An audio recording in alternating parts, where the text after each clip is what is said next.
Olá, bom dia, boa tarde, boa noite. Depende do horário que você estiver me ouvindo ou me assistindo. Tudo bem com você? Eu espero sinceramente que esteja. A leitura de hoje nós vamos ler em Salmos 22, versículo 1. A palavra do Senhor nos diz o seguinte: meu Deus, por que me abandonastes? Por que estás tão longe? Salva-me, tão longe dos meus gritos de angústia, Senhor.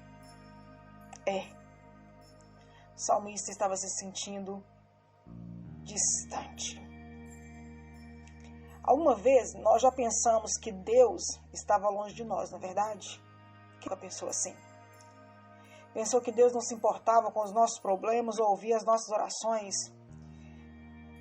Orações incontáveis, de manhã, de tarde, de madrugada. E você pensa, minhas orações não passou do teto? Muitas vezes passamos por situações tão difíceis e nos sentimos tão abandonados por Deus. Nos sentimos tão distante. Oramos e não temos respostas. Acabamos culpando a Deus se Ele está no controle. Por que tudo está tão diferente? Por que tudo está tão angustiante? Se Deus está no controle, e Ele está, então só pode estar contra nós. Isso se o sentimento de culpa não nos invadir. No texto de hoje, Jó diz lá no 19, do 1 ao 22, Jó diz que Deus o estava tratando mal, não lhe respondia, bloqueava o seu caminho, via-o como inimigo, afastou-se de todas as pessoas que ele amava. Enfim, ele disse que Deus o perseguia. É verdade que a nossa situação era complicada, assim, por vezes, como a situação de Jó. Jó perdeu tudo que ele tinha. Ele encontrava-se num estado deplorável. Você já imaginou? Ele tinha quantos filhos? Imagine quantidade de caixão. Todos morreram. Eu não vou falar nem dos bens materiais, dos bichos, do dinheiro, mas o caixão de todos os filhos sendo velado instantaneamente, no mesmo momento.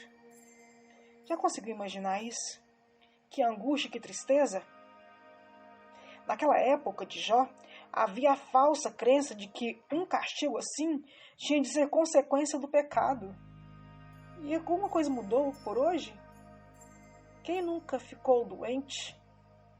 Ou passou por tanta luta e já não teve pessoas como os amigos de Jó que falaram: não, você está em pecado? Jó achava que não tinha cometido nenhum, então Deus estava sendo injusto com ele. A própria palavra diz que Deus testificou de Jó que ele era puro e íntegro, temente a Deus. Jó não sabia que tudo aquilo era uma espécie de provação, um teste para provar a sua fé. Às vezes, Deus permite circunstâncias difíceis e angustiantes em nossas vidas, como doenças, perdas, problemas financeiros e problemas com familiares. Porém, Deus não se afasta quando isso acontece. Nós é que muitas vezes nos afastamos dele, ou estamos tão angustiados, mas tão angustiados que não conseguimos perceber a presença de Deus. Tentamos resolver os problemas sozinhos e reclamamos, culpamos os outros, transferimos responsabilidades e passamos tudo para Deus no final das contas. Ficamos desesperados, choramos sem parar. Deitamos no nosso quarto escuro, enfiamos a cabeça debaixo do travesseiro, esperamos passar por dias, por horas, esperando o fim. Pensamos que Deus está longe, mas na verdade, Deus permanece do nosso lado o tempo todo. São as nossas percepções, os nossos sentimentos negativos que fazem com que a gente enxergue as coisas de maneira distorcida. Na verdade, Deus permanece do nosso lado sempre. Sempre. Ele só se afasta de nós quando nós permitimos que Ele se afaste. Deus ajuda-nos a passar por toda essa situação deplorável, vergonhosa, humilhante, de dor, de tristeza, de angústia que vivemos muitas vezes. O dia da aflição, ele é real, ele existe. Deus não faz mal para nós. Ele nos prova. Nem o nosso inimigo tem o poder de encostar em nós.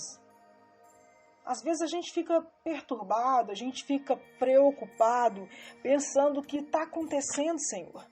Porque eu entreguei a minha vida ao Senhor, não foi o inimigo das nossas almas. Se eu entreguei minha vida ao Senhor e tudo isso me sobreveio, o Senhor está permitindo que tudo isso aconteça. E aí é nesse momento que nós fazemos como Jó. É o Senhor que está me ferindo. Eu não entendo por que o Senhor me fere. Eu não entendo por que o Senhor permite tudo isso. Permite que os meus adversários, que os instrumentos de Satanás me julguem, olhando para mim como se, para você, para mim, como se nós não fôssemos homens ou mulheres de Deus. Como se a nossa dor, seja física, emocional, psicológica, fosse somente fruto do nosso pecado. E aqui eu não estou dizendo que nós não pecamos porque pecamos, mas muita coisa sobreveio a nós fazemos um escrutínio da nossa vida, e às vezes a gente ora e pede: Espírito Santo, me faz lembrar do pecado que eu fiz, para que eu possa me arrepender, porque eu quero que isso passe. Certo ou errado, a gente pensa: eu não plantei essa semente, por que eu estou colhendo ela? Às vezes porque a gente não planta, mas rega. A pessoa planta em nós a decepção, a mágoa, e a gente vai regando. A pessoa nos finca um cravo lá na nossa alma, e a gente vai regando. E um dia a árvore nasce. E é tudo tão, tão doloroso. Mas Deus continua cuidando de nós. Continua nos abençoando com seu amor e com seu cuidado. Há uma situação em que Deus tem de ficar afastado de nós. E é nesse momento, quando é necessário que Deus se afaste, nós não conseguimos perceber muita coisa. E quando fazemos coisas que o desagradamos, tais como os nossos pecados, Deus não fica perto de nós. Ou quando no momento da provação. Por Deus ser santo, Ele não pode se aproximar da impureza. Nós precisamos estar constantemente debaixo da sombra da cruz, coberto com o sangue de Jesus, porque só assim seremos puros diante de Deus. Pense bem, será que o culpado do afastamento é Deus ou somos nós? Devemos nos humilhar, devemos reconhecer os nossos erros e buscar a Deus. Deus está sempre perto e Ele nunca nos abandona. Seja sofrimento, crédito, que é a aprovação, ou sofrimento, débito, que é as consequências dos nossos pecados, Deus, Ele tem sempre uma saída e não há mal que dure para sempre. Deus está perto de nós. Nós é que nos afastamos dele. Deus não se distancia de nós, porque se a luz de Deus estivesse longe de nós, nós morreríamos. Eu sei que muitas vezes você pode falar, mas a vida do jeito que está não vale a pena, é morte. É o que o diabo quer que a gente acredite, que não há vida, que não há esperança. Vamos lembrar de Abraão. Abraão creu contra a esperança, e isso foi-lhe imputado por justiça. Não tem esperança em lugar nenhum na sua vida? Creia contra ela, porque a fé é o firme fundamento das coisas que se esperam e a convicção das coisas que não se vê. Não estou esperando, não vejo nada, não tenho convicção de nada, mas eu sei que Deus transforma a maldição em bênção. Eu sei que as bênçãos do Senhor, elas enriquecem, não acrescentam dores. Que nessa manhã, nessa tarde, nessa noite, que você estiver me ouvindo, que Deus sare a sua dor.